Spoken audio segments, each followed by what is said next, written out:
Today, we have Dr. Travis Corpening with us for part one of our conversation on the power of pondering. Travis is a motivational speaker, author, educator, coach, consultant, podcast creator and host, radio show host, a mentor, and the founder of Young Mogul Development Group based out of Wilmington, North Carolina, that focuses on developing young minority males in the Cape Fear region. He is a mouthpiece for bettering everyone, a lover of Jesus, a husband, a father, a son, and he's my friend that's going to help us wrap our minds around some truths today, again, about the power of pondering. PreacherThink family, I hope you'll help us welcome from Young Mogul Development Group, Dr. Travis Corpening. Let's get ready and let's talk about it. In today's cruel culture and wounded world, you deserve some good news. And Jesus has taken the punishment for every single person that's in this room. He put the curse in reverse. And just like Adam turned a garden into a grave, Jesus turned a grave into a garden. So now it's just grace upon grace upon grace and favor upon favor upon favor. But we're still here. And we're still standing. And we got Jesus, so we've got the victory. Well, hello, everybody, and welcome to PreacherThink, where I take thoughts downloaded from God and His Word and upload them to you via the lens of grace and kingdom. I am your host and creator of PreacherThink, Chad Joyner.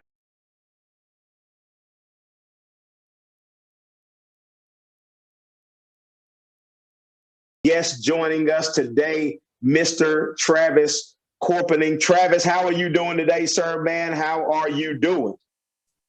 Blessed, man. I'm blessed. I'm blessed. I'm blessed to be here with you. I'm blessed to, be a follower. A lot of people don't know I'm a follower of Christ. I don't get to talk about that much, but I'm blessed, man. How you doing? Man, I'm doing very well, man. Very well. I'm glad you joined us today because I really believe that you're going to be able to bring us some insight, some wisdom, some great golden nuggets of truth that can help us out with a few things that we're going to talk about today. And here's the thought that I want to jump off from right here, Travis.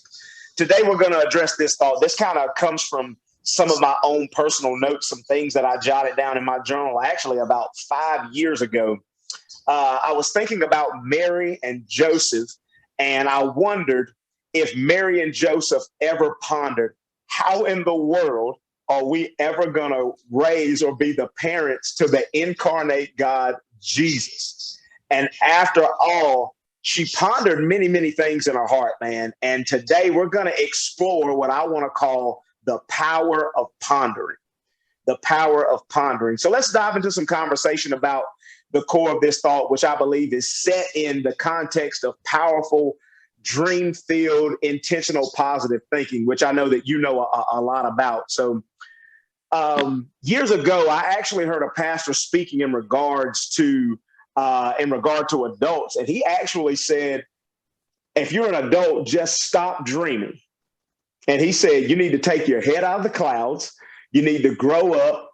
And I honestly don't think that he said those things with ill intent, but I think that the notion that he used, it lends itself to complacency rather than contentment. You know what I'm saying? Yeah. And in this age, it seemingly increased. It seems like we have increased chaos and a barrage of negativity in our culture and our society and our media.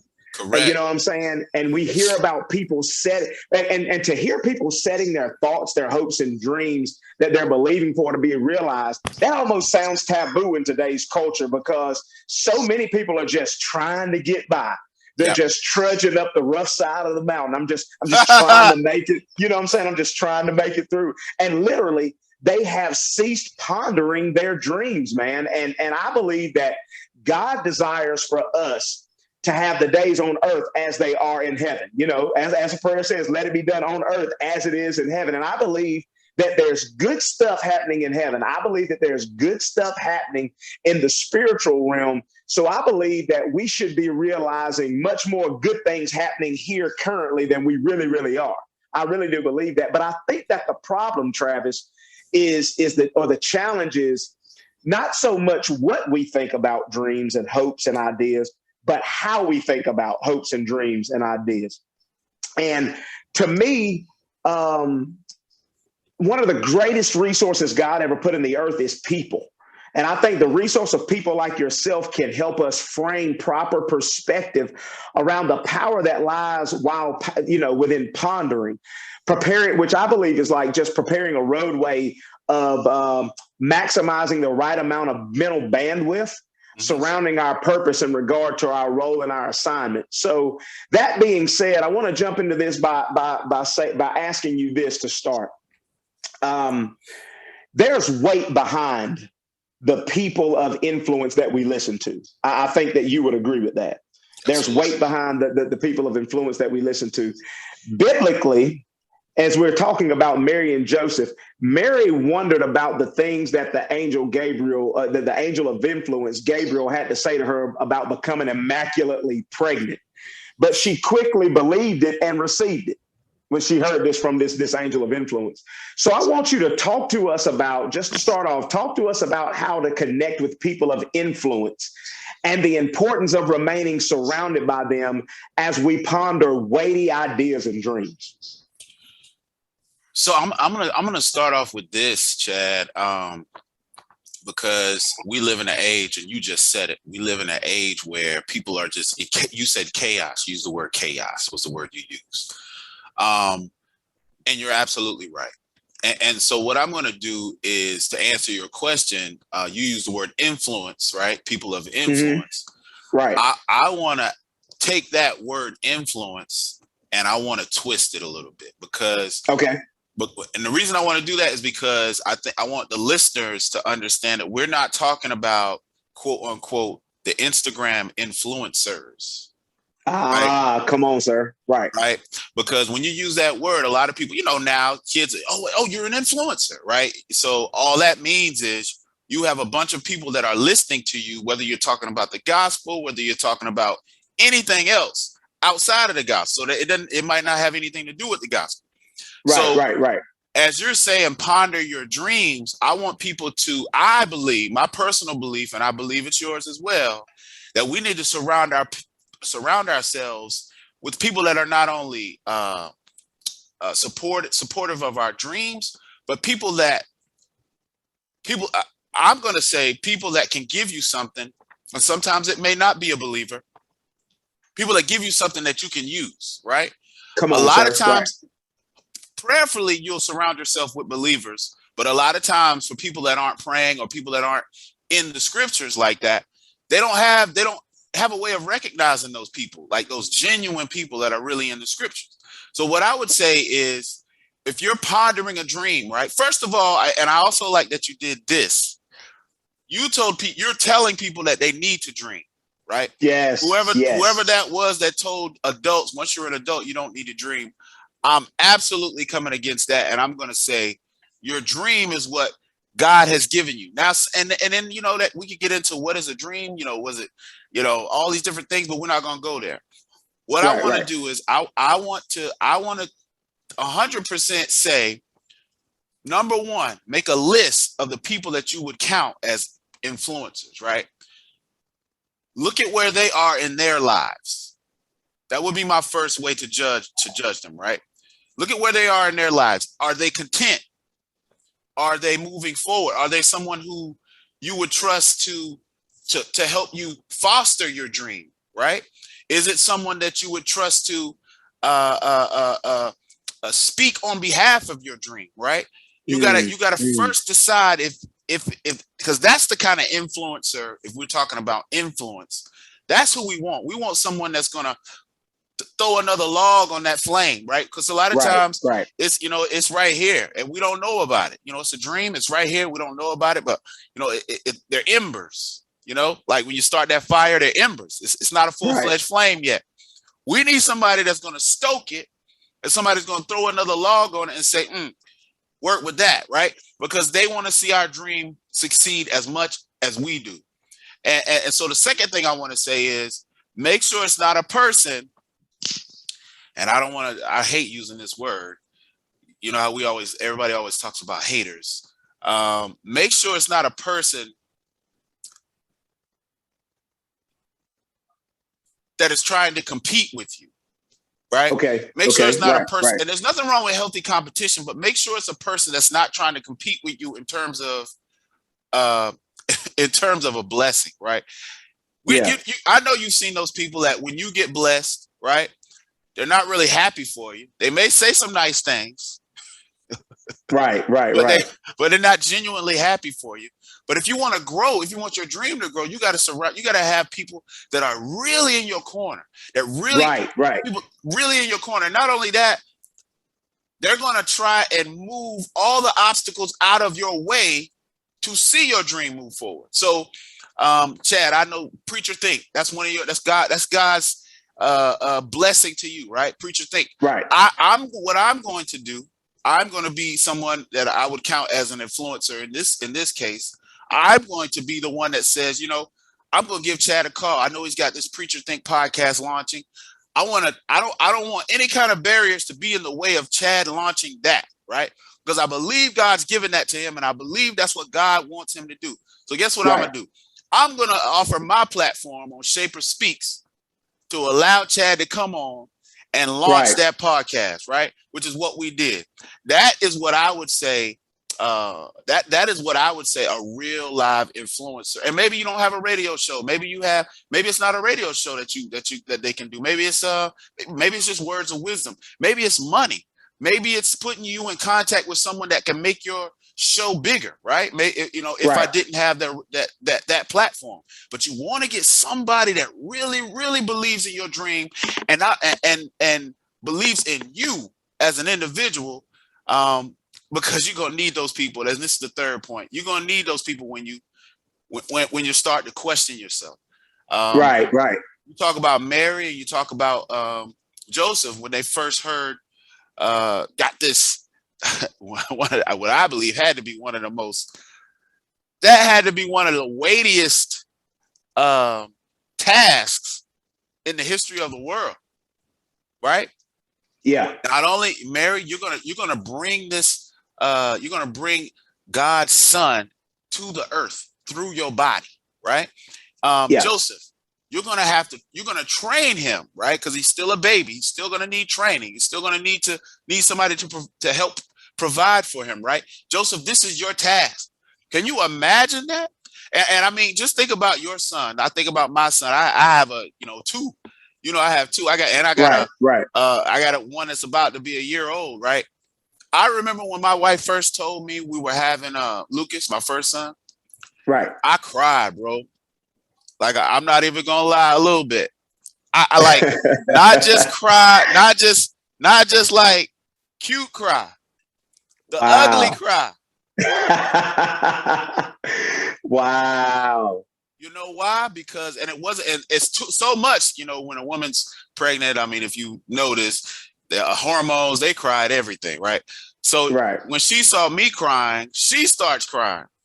And I was crying so much, and I just left. I left. I went in the bedroom, and she was trying to figure out, what is there something wrong? What's wrong? I wasn't crying because I was sad. I wasn't crying because and this is what I'm equating to. I mean, probably on a similar scale. If you're having a baby, I was crying because of the weight. Come on, yeah. Of this life that I was going to be a part, that God had blessed me to be a part in, not only birthing, but raising to be a young man of God, right? That was, a lot of people don't see it like that. Oh, I'm just having a baby. Oh, I got another baby on the way. I see it completely different. Completely different. If you know how many, without getting into sex education, do you know how, when God selected you to be that one that was created, it was over 100 million that you beat. Correct, sir. Over 100 million that you beat without going into it. Yeah, I know what you're saying. 100 million. He selected you. You were the one that won the race. Right. So when I think of that, and I say, and you hear my podcast, I always say you're chosen for a greater. That's what I mean by chosen. He chose you, right? Yes. He selected you. So if you have let's take that over to the. I didn't mean to be long-winded on your question, But let's Oh no, take that. you're good. Let's take that over to what you were saying about your dream. If God selected you to dream it, right? If God Right. selected you to come to the earth, to be born, and he selected you to dream it, that same responsibility that Mary had, I mean, all of us are part of the body. All of us have take part in creating this body, right? The body of Christ. Yes. Yes. That is your part, right?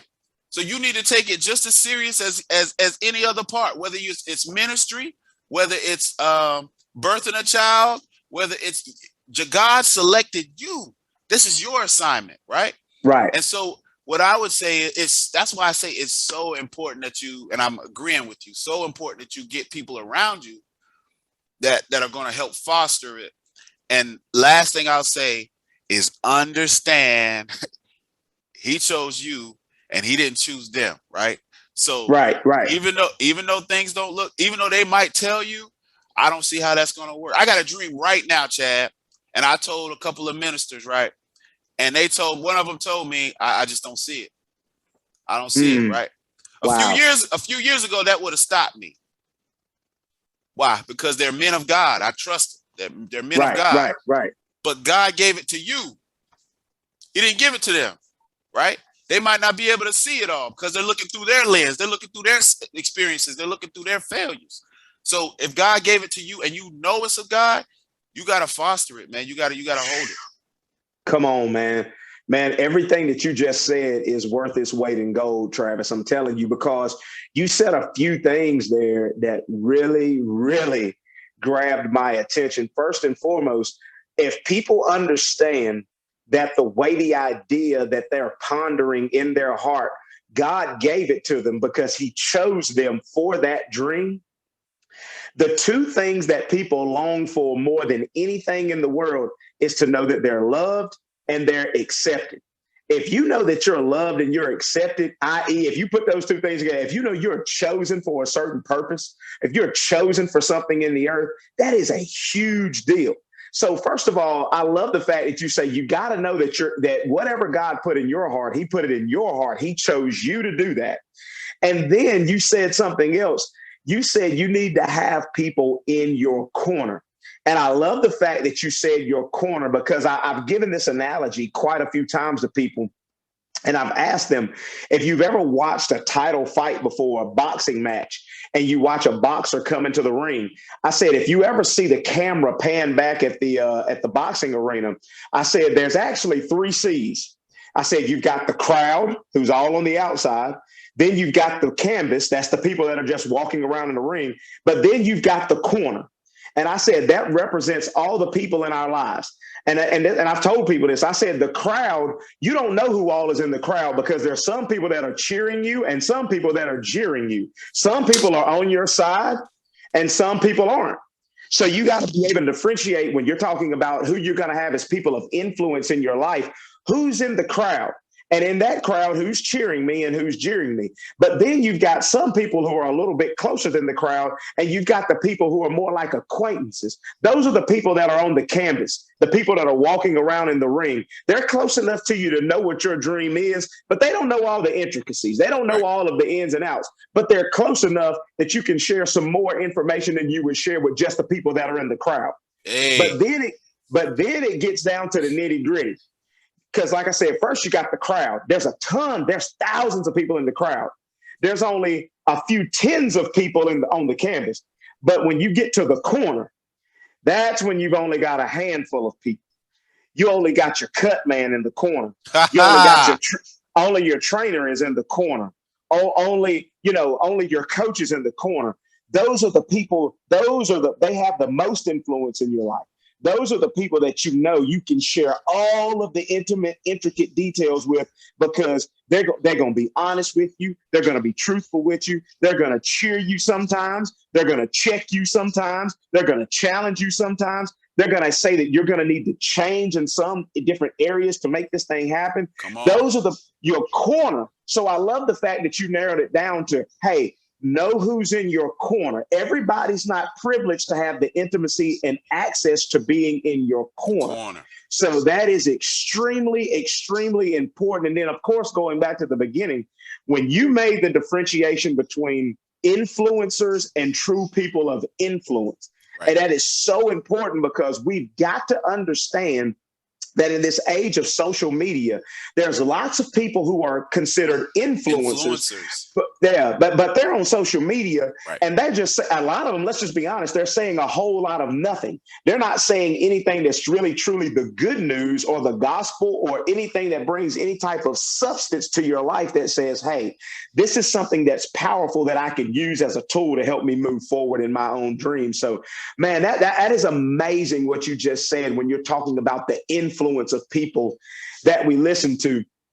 Here's where I want to kind of go next and think about this. I want you to talk about this for a second, because Mary pondered things, or she deeply treasured ideas in her heart and her mind that were said in her presence when she was visited by many after she gave birth to Jesus. And of course, right after she became immaculately pregnant with him. What are some things that we should be pondering as we're pregnant with potential to birth something great into the earth? Talk about that a little bit. What are some of the things that maybe folks should be pondering while they know that they're pregnant with potential, the potential of some great idea that God's birthed in them? Before they birth that thing, what are some of the things that we should be pondering before we bring something or birth something great into the earth? Well, first, I'm going to say prayer. Prayer. Pray first. Come on, sir. Well, and there's a few reasons. I mean, it's obvious, you need to pray before you launch something that God's given you, right? But pray first also because there's going to be a lot of times as you're moving through this thing that you're going to need that prayer at the beginning to continue to move forward, because you're going to have to remember, I prayed on it. It's something that happens when you pray about something, man. It gives you a little bit of faith that you're moving in the right direction, that you've done what you're supposed to do as you move forward, right? If you move forward without praying, like you think God, you're not sure that God gave you this message, right? I think God gave me this message, but I didn't pray after I believed he gave me the message, and I just walked, right? So when things start getting shaky, right? Yeah. You start saying, well, I'm not, maybe God didn't give me the message, right? Wow. But if you cancel that in the beginning with prayer, right? And you heard him, right? There ain't nothing when it gets rocky down here. Yeah. It's going to get rocky. It's okay, right? Because I know what my assignment is, right? We prayed at the beginning, right? Right. So prayer is so important when you're birthing something, especially when you're birthing something God, thank you, Holy Ghost, when you're birthing something God told you to do, because the reason I say thank you, Holy Ghost, because I never even thought about that till you asked me that question, right? I never thought about the fact that prayer will give you faith. Like you can use that prayer. Wow, I never even thought about that. Because I do it, right? Plenty of times I thought God told me something and I started moving in it, and then stuff started falling apart, right? Falling. And then I'm like, man, did I really hear from God when I Hey, Travis, let me say this. I'm about to say just like you did, man, thank you, Holy Ghost. Because here's the thing about prayer, and I'm glad that you started right there with prayer. I think that in the church, sometimes we've kind of made prayer a confusing thing. We think that we got to have this great, lofty, high language to talk to God. And I've told people, I'm like, prayer is simply a talk with Dad. And we've got one mouth and two ears, so we should be doing twice as much listening as we do speaking. So yes, you should be talking to God, give your petitions to God, place your petitions before him, ask anything of him, but also have your ears open to hear what thus saith the Lord, to hear what God is saying to you. Because here's the thing, prayer is a talk with God. And when God speaks, he gives us a word.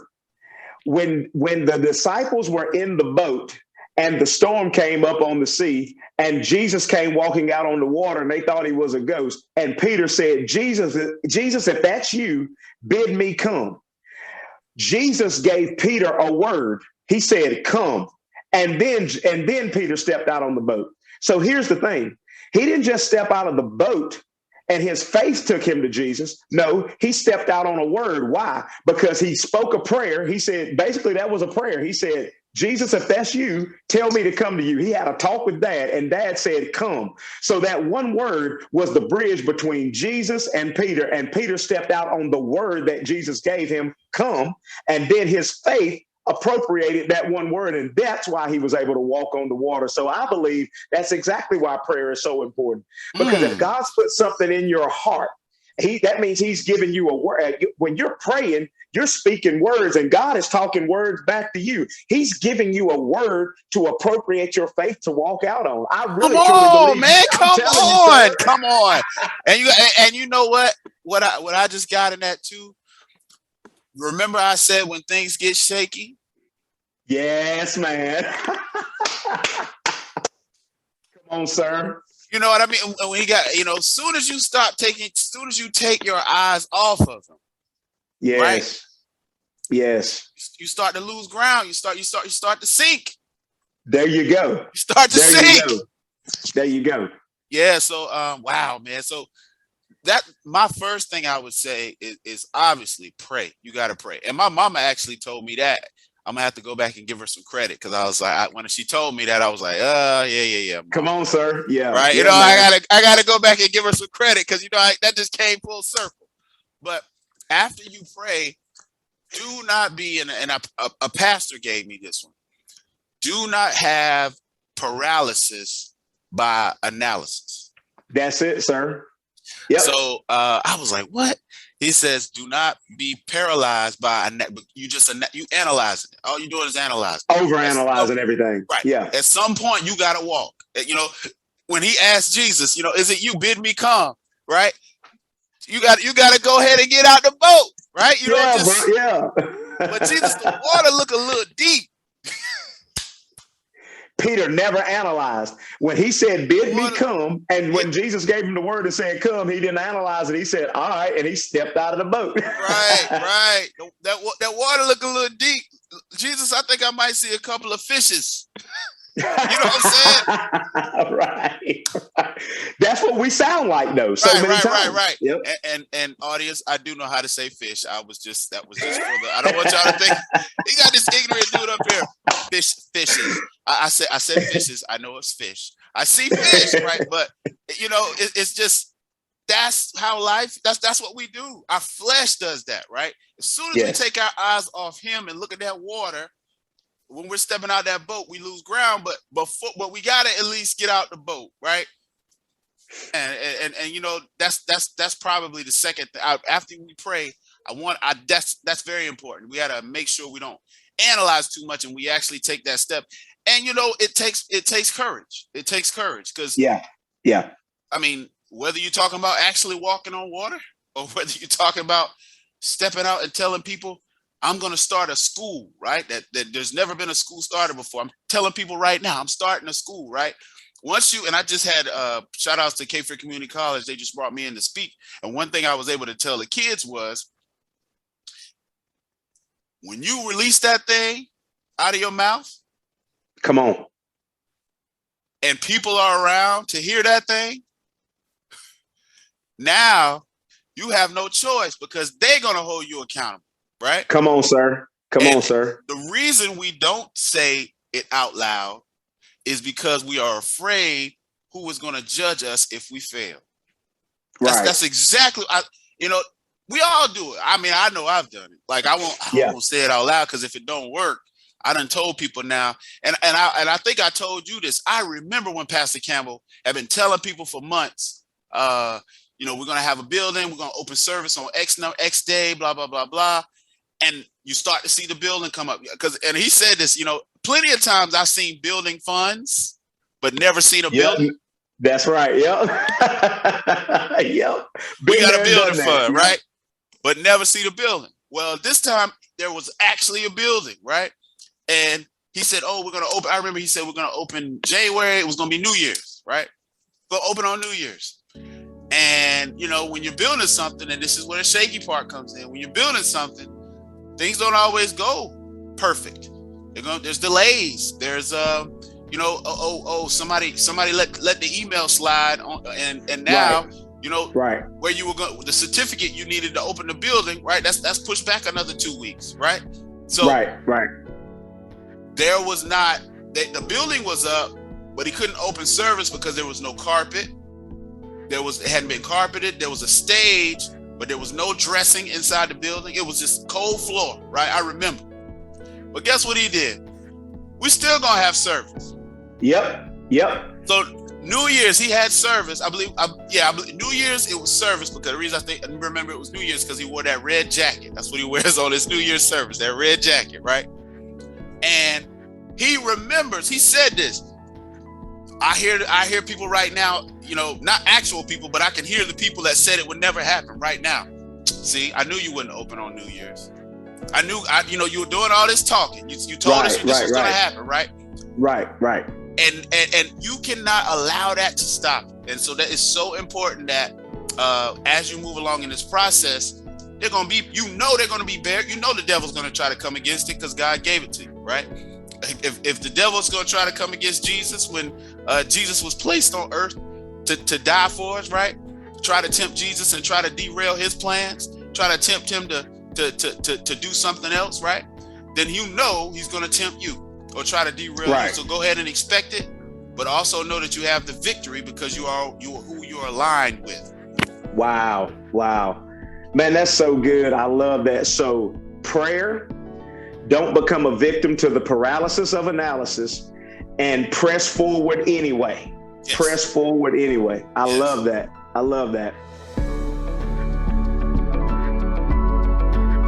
Want to share the good news? You can support PreacherThink by sharing it with everyone using the share button. You can stay connected to PreacherThink via Instagram, Facebook, YouTube, and various podcast streaming platforms. If you have any questions, comments, or concerns about what the gospel has done for you, message us or leave them in the comments section. You can also email us at preacherthink@gmail.com. Thanks for tuning in.